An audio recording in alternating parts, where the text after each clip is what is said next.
are you ready to write everyone? Jadi hari ini kalian akan menuliskan teks informasi sebagai proyek besar kalian yang nanti nilainya akan diambil sebagai nilai ulangan harian. Jadi kalian harus perhatikan tahap-tahap berikut ini. Sebelumnya mari kita ingat lagi apa itu teks informasi.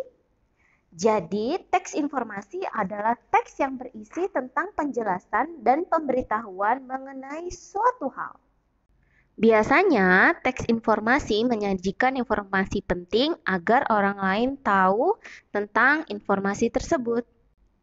Dan inilah tahap membuat teks informasi.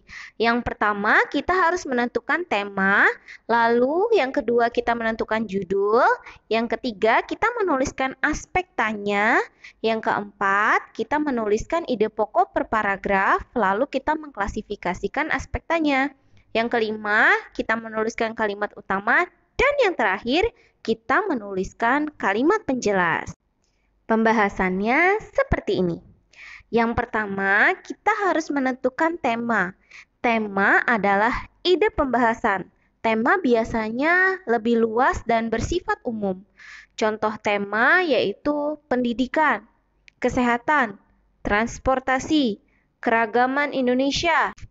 Setelah kita menentukan tema, barulah kita menentukan judulnya. Judul merupakan gambaran singkat tentang isi teks, tetapi tidak terlalu panjang. Judul biasanya lebih spesifik dari tema. Judul juga ditulis dengan menarik, menggunakan huruf yang lebih besar agar para pembaca mau membaca teks yang kita tulis. Contoh judul yaitu Musik Angklung yang Mendunia. Setelah kita menemukan judul yang tepat untuk tema yang sesuai, baru kita ke tahap selanjutnya, yaitu menuliskan aspek tanya. Ingat, aspek tanya ada 6, yaitu apa, di mana, kapan, siapa, mengapa, dan bagaimana. Berikut adalah contoh penulisan aspek tanya.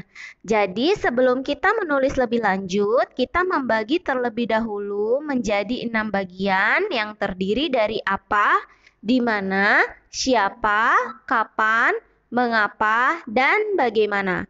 Setelah itu, kita tuliskan apa yang menjadi pertanyaan kita sesuai dengan bagiannya. Kita kelompokkan pertanyaan apa dengan apa, pertanyaan siapa dengan pertanyaan siapa, pertanyaan bagaimana dengan pertanyaan bagaimana, dan seterusnya. Sehingga didapatlah bagan seperti ini. Kemudian tahap selanjutnya adalah menuliskan ide pokok paragraf. Yang pertama harus kalian lakukan adalah menuliskan ide pokok yang akan dibahas pada masing-masing paragraf terlebih dahulu.